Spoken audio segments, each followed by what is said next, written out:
नमो नमः, नमस्कार, नमस्ते. मी शैलेश गोडके तुमच्या सगळ्यांचं इझी लर्निंगच्या ह्या युट्यूब चॅनलवर स्वागत करतो. संस्कृत मधील सगळ्यात सोपा घटक पैकीच्या पैकी मार्क मिळवून देणारा घटक समय लेखनम आपण शिकणार आहे. संयुक्त संस्कृत असो किंवा संपूर्ण संस्कृत असो, सगळ्या विद्यार्थ्यांसाठी हा टॉपिक महत्वाचा असणार आहे. संयुक्त संस्कृतला 1 गुणासाठी तर संपूर्ण संस्कृतला 2 गुणासाठी परीक्षेमध्ये विचारला जाणारा हा टॉपिक अगदी सोप्या पद्धतीने आपण शिकणार आहे. पाठांतराची आवश्यकता नाही, अगदी सोप्या पद्धतीने आपण शिकणार आहे. चला तर आपण व्हिडिओ सुरू करूया. परीक्षेमध्ये संपूर्ण संस्कृत असेल तर परीक्षेमध्ये अशा प्रकारचा प्रश्न असतो, समय स्तंभ मेलनम कुरुत. एकूण 2 गुणासाठी संपूर्ण संस्कृत ज्यांचं आहे त्यांना असणार आहे. पंचाधिक सप्तवादनम आहे तर याला मॅच द फॉलोइंग मध्ये विचारलं गेलेलं आहे. विंशत्यधिक दशवादनम आहे, एकादश वादनम आहे, दशोण द्विवादनम आहे. म्हणजे पूर्ण संख्या जे असेल 1 वादन म्हणजे 1 वाजला, 2 वाजले किंवा सव्वा, साडे, पावणे किंवा 10 मिनिटं जास्त झाले, 5 मिनिटं कमी आहे, असे जे प्रश्न असणार आहे ते सोडवायचे कसे. संयुक्त संस्कृत असेल तर 1 गुणासाठी 1 मार्क्ससाठी परीक्षेमध्ये प्रश्न असणार आहे. पादोन षडवादनम आहे, सप्तवादनम आहे, मॅच करायचं आहे. सॉल्व्ह करण्यासाठी आपण एक एक टॉपिक व्यवस्थित समजणार आहे. बघा, पूर्ण संख्या जर असेल, जसं 1 वाजला आपण मराठीमध्ये म्हणतो, हिंदी में कहते हैं कि 1 बज गया, तो 1 बजा अथवा वाजले, तर वाजले किंवा बजा इस शब्द के लिए संस्कृत में वादनम शब्द का प्रयोग किया जाता है. कौन सा शब्द है? वादनम. सबसे आसान याद रखना है वादनम. ठीक है, तो संख्या आपको याद होगी तो ये आसान है. 1 से 12 तक की संख्या आपको अच्छे से याद हो, नहीं हो तो अभी आप याद कर सकते हैं, समझ सकते हैं, पढ़ सकते हैं. 2-3 बार पढ़ोगे तो याद हो जाएगी, रट्टा मारने की जरूरत नहीं पड़ेगी. एक वादनम, द्विवादनम, त्रिवादनम, चतुर्वादनम, ह्या 4 पर्यंतच्या संख्यामध्ये संख्या आणि समयमध्ये थोडासा फरक आहे. संख्या म्हणताना एकम, द्वे, त्रीणी, चत्वारी नपुंसकलिंगमध्ये असं म्हणतो, परंतु समयमध्ये 1 म्हणतो, एकम नाही म्हणत. 1 वादनम, द्विवादनम, त्रिवादनम, चतुर्वादनम एवढं लक्षात ठेवायचं. पुढे 5 ते 12 संख्या असो किंवा समय सेम. पंचवादनम, षडवादनम, सप्तवादनम, अष्टवादनम, नववादनम, दशवादनम, एकादश वादनम, द्वादश वादनम. पूर्ण संख्या असेल तर अगदी सोपा आहे. वादनम वादनम आणि 1, द्वि, त्रि, चतुर, पंच, षड, सप्त, अष्ट, नव, दश, एकादश, द्वादश. ठीक आहे, हा एक सोपा प्रकार होता. परंतु 15 मिनिटं जास्त असेल तर कसा प्रयोग करणार? तर 15 मिनिटं जास्त असेल तर त्याला आपण संस्कृत मध्ये सपाद शब्द म्हणतो. हिंदी में सव्वा या मराठी में बोलते ना सव्वा, सव्वा 1, तर सव्वासाठी संस्कृत मध्ये सपाद शब्द प्रयोग आहे. 15 मिनट ज्यादा हो या अधिक है 15 मिनट तो उसे सपाद कहेंगे. 115 को सपाद 1 वादनम. आगे और डिटेल्स में सीखेंगे. 30 मिनिट ज्यादा है तो सार्ध. बघा, पूर्ण राउंड फिगर आपण बघितलं तर याचे 4 भाग जर केले तर 15 मिनिटं झाले की 1 भाग, 1 पाद.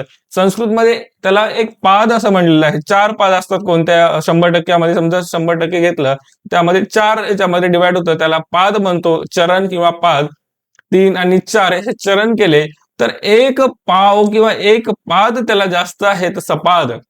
मराठीमध्ये सव्वा, 1 पाव. त्यानंतर अर्ध, स अर्ध, 1 आणि अर्ध, अर्ध्यासोबत म्हणून सार्ध असं म्हणलेलं आहे.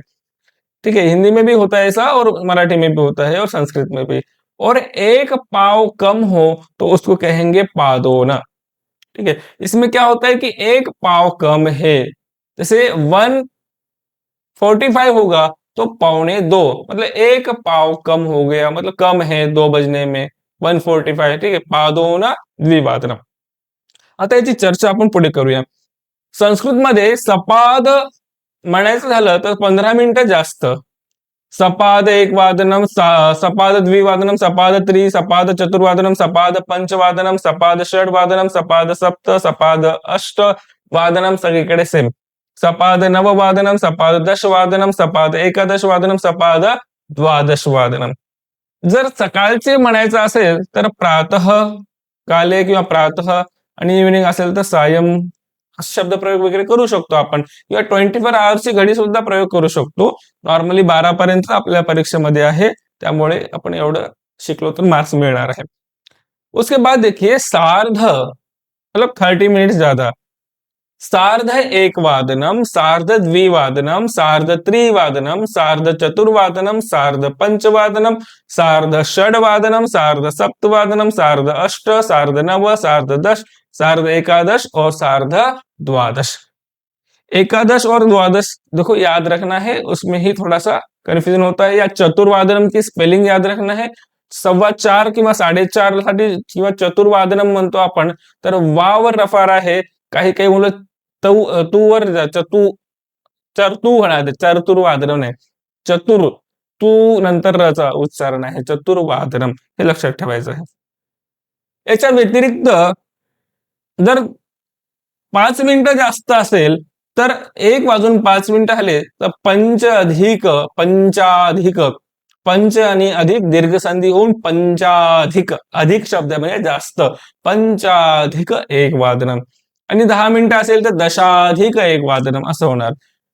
पंचाधिक द्विवादनम, पंचाधिक त्रिवादनम, पंचाधिक चतुर्वादनम, पंचाधिक पंचवादनम, पंचाधिक षडवादनम, जेवढे पण असेल तसं प्रयोग करायचा. 5 मिनिटं जे आहे ते अगोदर लिहिले आपण पंच अधिक, आणि जी संख्या आहे ती पुढे लिहिलेली आहे, त्रिवादनम चतुर्वादनम, पंचाधिक चतुर्वादनम. ठीक आहे. पंचाधिक पंचवादनम, पंचाधिक षडवादनम, पंचाधिक सप्तवादनम, पंचाधिक अष्टवादनम, पंचाधिक नववादनम, पंचाधिक दशवादनम, पंचाधिक एकादशवादनम, पंचाधिक द्वादशवादनम. अशा प्रकारचे हे प्रयोग असणार आहे. सोपे आहे, अगदी सोपे आहे. क्लिअर झाले असतील, लक्षात ठेवा. नसेल थोडंसं लिहून घ्या, जेवढे आवश्यक आहे तेवढ्या गोष्टी तर लिहूनच घ्या. त्यानंतर 10 मिनिटं जास्त असेल तर दशाधिक एक वादनम, दशाधिक द्विवादनम, दशाधिक त्रिवादनम, दशाधिक चतुर्वादनम असे प्रयोग करू शकतो. 25 मिनिट जास्त आहे किंवा 20 मिनिट, जेवढी पण संख्या जास्त आहे त्याला अधिक शब्दाने जोडायचं आहे. जसं इथे पंचविंशती शब्द आहे, 325. जर 25 ला संस्कृतमध्ये पंचविंशती म्हणतो, तर पंचविंशत्यधिक त्रिवादनम. इथे संधी होते, यन संधी झालेली. कसं झालेलं बघा, विंशती शब्द घेऊ आपण अगोदर, विंशती ही आणि अधिक, विंशती, विंशती आणि अधिक. आता ईच्या पुढे कोणताही स्वर आल्यास ईचा य होतो, यन संधी आहे. विंश अर्धा तर राहणार, ईचा हलंत य झाला, अर्धा य मध्ये अ मिक्स झाला की य पूर्ण आणि विसर्ग हे धी लागलं की विंशत्यधिक, अशा प्रकारचे रूप होणार आहे. ठीक आहे. त्यानंतर पंचत्रिशत्यधिक चतुर्वादनम. इथे बघा तचा द झालेला आहे, जशत्व संधी आहे, जशत्व संधी आहे. व्यंजन संधीमध्ये तचा द होतो. 35 चतुर्वादनम अशा प्रकारे इथं रूप झालं. 44 पंचवादनम, म्हणजे 40 मिनिटं 44 असं म्हणतो, आणि अधिक शब्द आहे तर 44 पंचवादनम म्हणजे 540 अशा प्रकारे प्रयोग आहे. जेवढ्या पण संख्या असेल, 355 आहे किंवा 40 आहे, अशा प्रकारे प्रयोग करू शकतो. आणि 45 वगैरे असेल तर पादोन आपण पुढची संख्या घेत असतो. पादोन मध्ये काय करत असतो, पुढची संख्या घेत असतो. पादोन द्विवादनम, पादोन त्रिवादनम, पादोन चतुर्वादनम. ठीक आहे. त्यानंतर 12:55 असेल तर 55. आता काय म्हणतो, 1 वाजायला 5 मिनिटे कमी आहे, असं एक वाजायला 5 मिनिटे कमी आहे, 1 ला 5 कमी आहे असं म्हणतो. तर 55 वादनम, 5 वाजायला 5 मिनिटं कमी आहे, 55 पंचवादनम. 4 वाजायला 10 मिनिटे कमी आहे, तर दशोन त्रिवादनम. दश ऊन, ऊन म्हणजे कमी, दशोन त्रिवादनम. आणि 10 मिनिटे कमी आहे 11 वाजायला, तर दशोन एकादश वादनम. ठीक आहे. त्यानंतर 10 किंवा 11:45 आहे, याला मराठीमध्ये काय म्हणतो, 11:15. तर याला काय म्हणतो आपण संस्कृतमध्ये, पादोन द्वादश वादनम, द्वादश वादनम, पादोन द्वादश वादनम. ठीक आहे. 11:45 जेवढे पण संख्या असेल त्याच्यामध्ये 1 पाव कमी आहे, 1 पाद किंवा 1 पाव कमी आहे असं सांगितलं जातं. याला आपण 2 प्रकारे प्रयोग करू शकतो. पंचचत्वारिंशत अधिक एकादश वादनम हे सुद्धा असू शकतं, परंतु परीक्षेमध्ये पादोन ह्या शब्दाने जोडलं जाईल. तर अशा प्रकारे प्रश्न असणार आहे. पुस्तकामध्ये कसं दिलेलं आहे ते सुद्धा एकदा बघूया.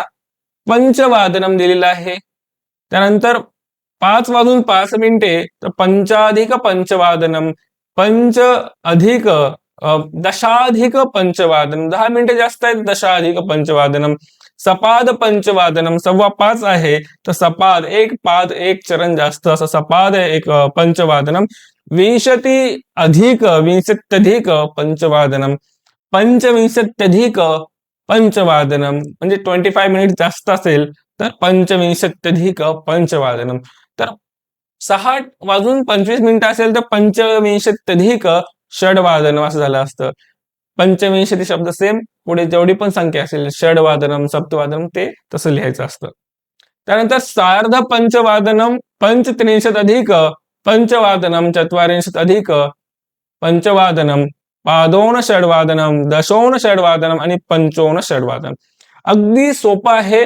तुम्हाला एकतर मॅच द फॉलोइंग मध्ये आहे, त्यामुळे अगदी सोपं आहे. तुम्ही मॅच करू शकता, सहजपणे त्या संख्या बघू शकता.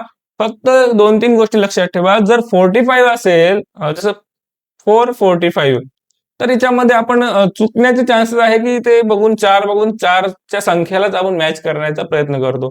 परंतु 445 म्हटलं की तिथे पादोन पंच होणार. 5 संख्या पुढची संख्या घ्यायची असे पादोन पंचवादनम. हे एक महत्वाचं आहे. बाकी तुम्ही संख्या बघून मॅच करायला सोप्या पद्धतीने करू शकता. ठीक आहे.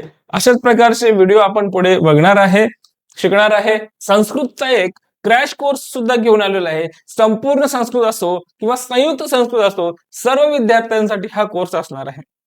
ह्या कोर्समध्ये सर्व पाठ, व्याकरणचे सर्व घटक रेकॉर्डेड असणार आहे. त्या व्यतिरिक्त महत्वाचे सगळे ग्रामरचे नोट्स, सगळ्या पाठाचे प्रश्न उत्तर आणि विशेष म्हणजे लाईव्ह डाऊट क्लिअरिंग सेशन सुद्धा असणार आहे. टेस्ट सिरीज असणार आहे. काही क्वेश्चन पेपर, सॅम्पल पेपर, बोर्डाचे पेपर्स सगळे काही तुम्हाला ह्या कोर्समध्ये मिळणार आहे. ते पण अगदी कमी किमतीमध्ये. सगळ्यात अगोदर तुम्ही हा कोर्स जॉईन करायचा. कोर्स आवडत असेल, व्हिडिओ आवडत असेल, लेक्चर आवडत असेल किंवा गरजू विद्यार्थ्यांना हा कोर्स पाहिजे असेल तर नक्की तुम्ही शेअर करा, तुमच्या मित्रांना शेअर करा, स्कूलमधील विद्यार्थ्यांना शेअर करा, तुमच्या नातेवाईकांना शेअर करा आणि संस्कृतचा लाभ घ्या. सरळ सोप्या पद्धतीने हा कोर्स आहे आणि तुम्ही इझी लर्निंगवर हा इझी पद्धतीने कोर्स शिका. संस्कृतमध्ये आउट ऑफ मार्क्स घेऊन या. अशाच पद्धतीचे व्हिडिओ आपण पुढे बघणार आहे. परत आपण नवीन व्हिडिओ मध्ये भेटूया. तोपर्यंत धन्यवाद. पुनर्मिलामः. शुभ संध्या. डिस्क्रिप्शन बॉक्स मध्ये त्याची लिंक आहे. कोर्स तुम्ही तिथून नक्की जॉईन करा. कॉन्टॅक्ट नंबर आहे. काही अडचण असेल तर नक्की तिथून तुम्ही कॉन्टॅक्ट करून कोर्स जॉईन करा. भेटूया पुढील लेक्चर मध्ये. शुभ दिनम.